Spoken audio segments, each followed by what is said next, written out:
So there was yet another article out this week talking about the demise of Donald Trump, how his campaign has gotten, well, blatantly chaotic, to just put it as bluntly as possible.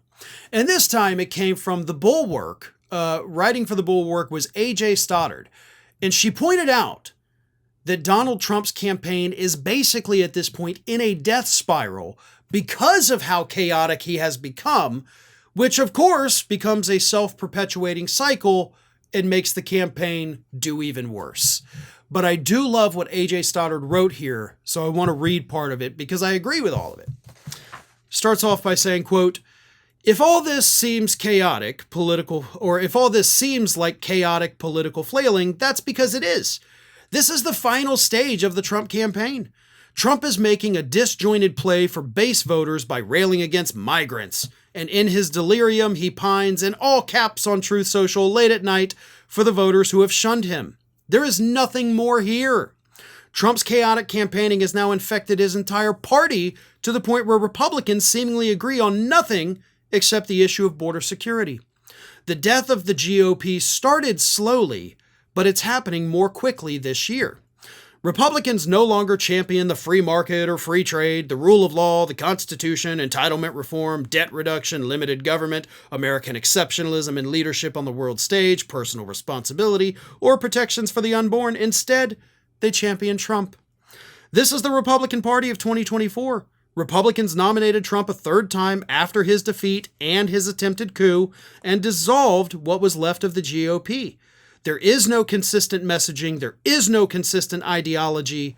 There is just Trump.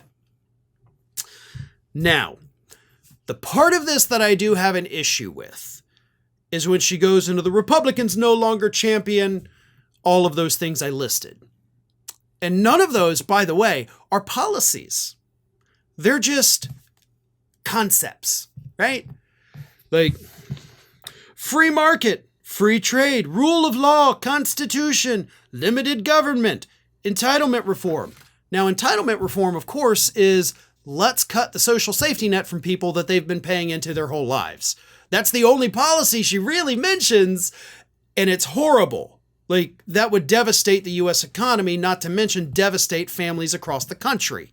But that's the only policy she actually mentions. Like, what happened to you guys talking about weird concepts that nobody can really define? Why don't you do that? But what she's really doing here, this isn't so much an indictment of Trump. It is an indictment of the Republican Party, and I don't think she meant to do that. But she reminded us that these morons, as I've said repeatedly, don't have ideas. They don't have plans. They have what Trump calls concepts of plans. But really, they don't even have that. They have weird, vague talking points that mean nothing to anyone. But even now, they've abandoned those. She is right about that. They're not talking about these weird things that you can't define, these intangible things that don't affect your life at all, by the way. Because now there's just Trump. Whatever Trump says that day is what the party goes with. And when he goes insane and spreads conspiracy theories about migrants eating pets, the Republican Party says, okay, that's what we are now. We're the party that says people are eating pets. So the Republican Party has been destroyed from Donald Trump's chaos. But let's not pretend that they were a well-oiled machine functioning on all cylinders before Trump came along, because as Stoddard accidentally reminds us, no, they were not. Well, folks, we have crossed that 1 million subscriber milestone, but rest assured, we are just getting started here at Ring of Fire. So if you're not already, please do subscribe to the channel and make sure to like, share, and comment on the videos.